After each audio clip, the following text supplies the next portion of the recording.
Muchas gracias. Yo voy a hablar sobre cómo nosotros podemos obtener una visión del mundo informada. Mas infelizmente a minha portunhol não é suficiente para toda a minha conferência. E por isso vou ter de utilizar inglês. When I talk about the world in Sweden, my students think about the world as consisting of two types of countries, países industrializados y países en desarrollo. And when I ask them what the difference is, they tell me, oh, they have a vida larga y familia chica. And they have vida curta y familia numerosa. It is an idea which is very, very strong, and I see it even in the United States very much when I talk about it. And this was actually the start why we started to develop the software Trendalizer, where we could show every country here as bubbles. Every bubble here is a country. That is the United States. Down here we have India and China. The size of the bubble is how much people is living in the country. The color shows the continent where the country is situated. So you can see that the yellow ones here is the Americas, the red ones is Southern Asia, the green one is Middle East or Arab countries mainly. So this was the world in 1950. And you can see that on this axis I've showed fertility rate, the number of children per woman. 1, 2, 3, 4, 5, 6. Large families, familias numerosas, familias chicas. And here you have the length of life, 30 years, 50 years, 70 years, a long life and a short life. So they were right, my students were right. 1950, we had two types of countries in the world. There was países en desarrollo, who had large families and short life, and they were the países industrializados that had a long life and small families. But the tragedy with my students is that their worldview corresponds to reality the year their teachers were born. It means that they are about 1 to 2 generations after their time. Because this, my friends, this is what had happened when I start the world. Life has become longer with vaccination, hygiene, improved economy, improved schooling. And then in the 1960s, 1970s, life was quite good and family planning started in China, and China went for smaller families here. And you can see India goes for smaller families. Latin America goes for smaller families. Also the Arab countries start with family planning. They go up here. The religious leaders are not in the bedroom, so people don't care about them. And they come up here, and then you have the HIV epidemic, and now I will show what we think the world will continue. This is where we are today. And the projection is that everyone will follow. And once we think that we will, if nothing big tragedy happen in the world, we will be able to meet up there about 1930, 2030, 2040, or something like that. But let me make you a special comparison. When I'm here in Mexico, I would like to compare Mexico here. There's Mexico, and there's the United States. And in the United States, I so often hear this about the family sizes being the big difference. And this is what has happened. When I show Mexico, the progress was first in Mexico towards better health, and then family planning started in 70, and Mexico is catching up with the United States, and they will get very surprised when they realize that this is where we are today.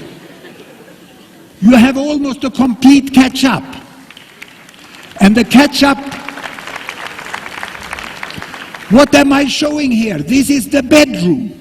It's whether there is pillow talk in the bedroom. The young couple discuss and they decide what sort of family they should have together. And this is the bathroom and the kitchen. The difference, yeah, if you have water and soap and you have food on the kitchen table, you live for 65 years. Public health is not complicated. It's quite straightforward. And you can see here that if I change this axis, and I'm going to change it now to money, you will see what the difference is between Mexico and the United States. I changed it to GDP per capita, income per person in comparable dollars. There is the gap.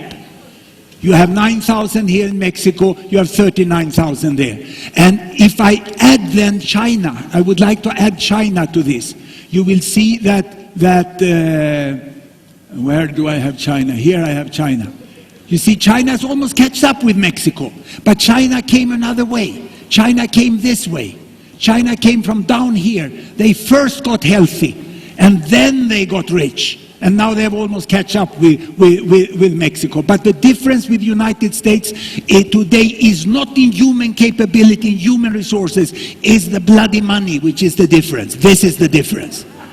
That the income differs so much in the world. Now, what we can go on here is to show you the income in individual families. This is income per person per day, $1, $10, $100. And this is the distribution in the world as we had it in 2000, when we have the last almost complete data for all countries. This is Africa. Many people in poverty. $1 here, this is the poverty line. If you live below this line, you are hungry. You go to bed hungry. You don't have food enough. And this is OECD countries, that club. I used to call it the Rotary Club of the United Nations, the richest countries over there. And this is Latin America. The tragedy of Latin America. You find any income in the world. You find poor people, you find middle-income people, relatively rich, and very rich people. This is the tragedy in Latin America, is the enormous inequity in the continent.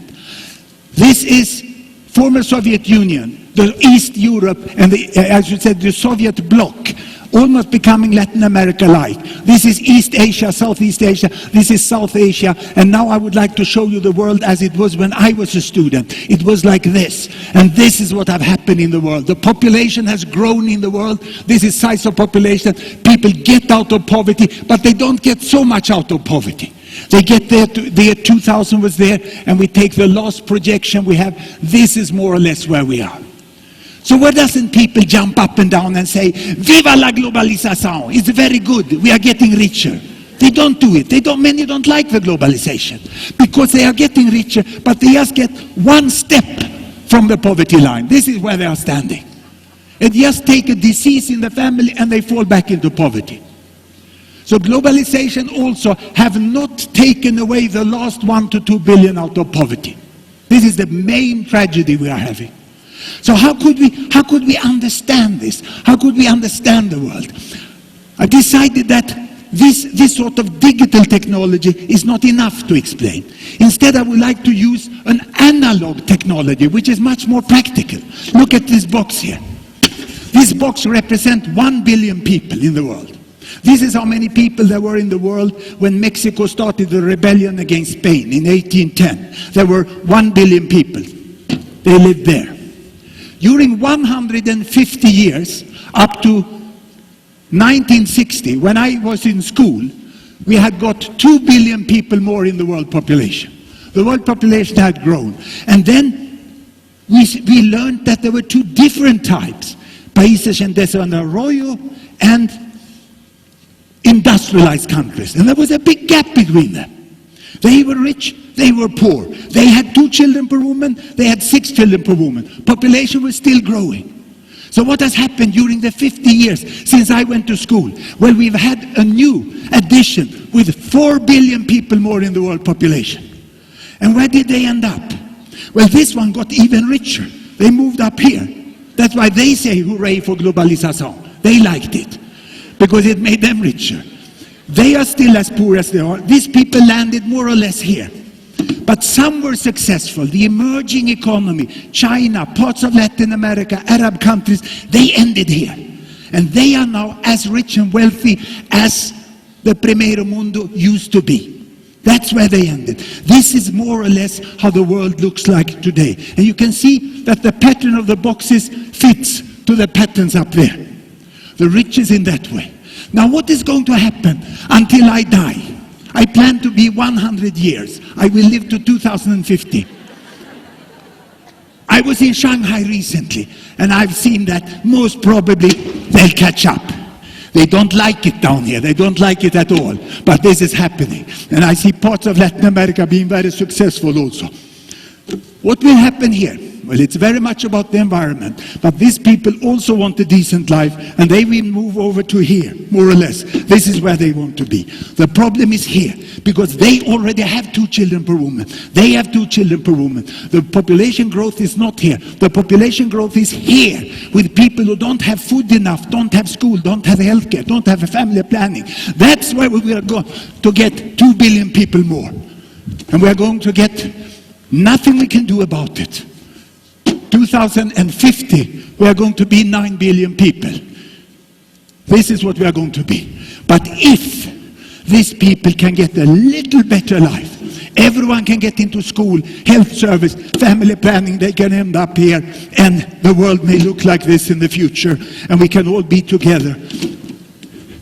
If the people down here can start investing in green technology, United States give $5 billion a year to 25,000 cotton farmers. And that's more than they give to investment in green technology with federal money. So it's quite amazing. And these countries haven't understood yet that they have to become a foundation of the new world, not live a separate life somewhere over here. This is what we hope will happen. And it can happen, it's possible. We cannot predict the future, as Ken say, but we can realize that this can be done. Now, why don't we see this? Why is it so difficult to see this? Well, because we don't trust often that people in these boxes, the natural boxes here, can do great things. Look at who? Xiao Liang from China. She's good at taking care of money. In fact, she has been taking care of $2.4 trillion. She's the head, or she was during the last 10 years, the head of Las Reservas de Divisas in China. How did that grow? Well, this is the graph. From 1978, when Deng Xiaoping started with market economy in China, they had almost no reserve. Reserve, what is reserve? Reserve is when the countries sell goods more than they buy, they pay salaries, raw material, profit to the capitalist, tax to the government, and then they still have money in the reserve. This is how it grows in China. Look. Nothing happened. It takes a time to build a market economy. Here they come. Bam, bam, bam, bam, bam, bam. During the last 10 years, China accumulated $1 billion a day in foreign exchange reserve. How much does Bill and Melinda Gates give to helping the poor? They give $3 billion a year. That is in China Monday, Tuesday, Wednesday. It's 3 days. There's an enormous amount of money in the world. If that money is put to the right use, we can't say that we will, but we have a good chance. It's possible to solve the environmental situation. I'm not an optimist. I'm a possibilist. I see that it can be done if we choose to do the right things. Now, how does the trade develop? You've heard about US being having difficulties in handling these realities. And what I'm now going to show you is more or less how we see what will happen in the world. Unfortunately, the fonts here are sort of small, but I'll help you through this image. I show you time on this axis. This is 1800 is here, 1800. I show you these countries. It's United States, United Kingdom, United States, and down here, China, Japan, and Mexico. And I will show the economic growth. This is dollar per capita, 1,000 and 10,000 up there, from 1800, 1900, 2000, and what may happen into the future. Not a prediction, but what may happen if trends go on like this. Look what happened during the first 100 years here. From 1810, from the independence of Mexico to the revolution in Mexico, this is what happened. The British and the Yankees, they grow their economy. They became rich. Japan started to go here, and Mexico go together with Japan. Mexico and Japan go together. China failed completely. This is what happened the first 100 years. Then, after the First World War, what happened was a catastrophe in 1920 in Mexico. Mexico lost Japan. Japan fell during the Second World War. Then we came into the miracle years for Mexico, but there were more miracles in Japan, and Japan made the catch-up. And here China is coming. Look at China. Look at China. They're coming. And with a projection, China is coming. And they get scared in Washington because here they are now, side by side with Mexico. This is the last projection. This is 2015. And I've made a projection. Ken, you didn't like projections, but I will do one now.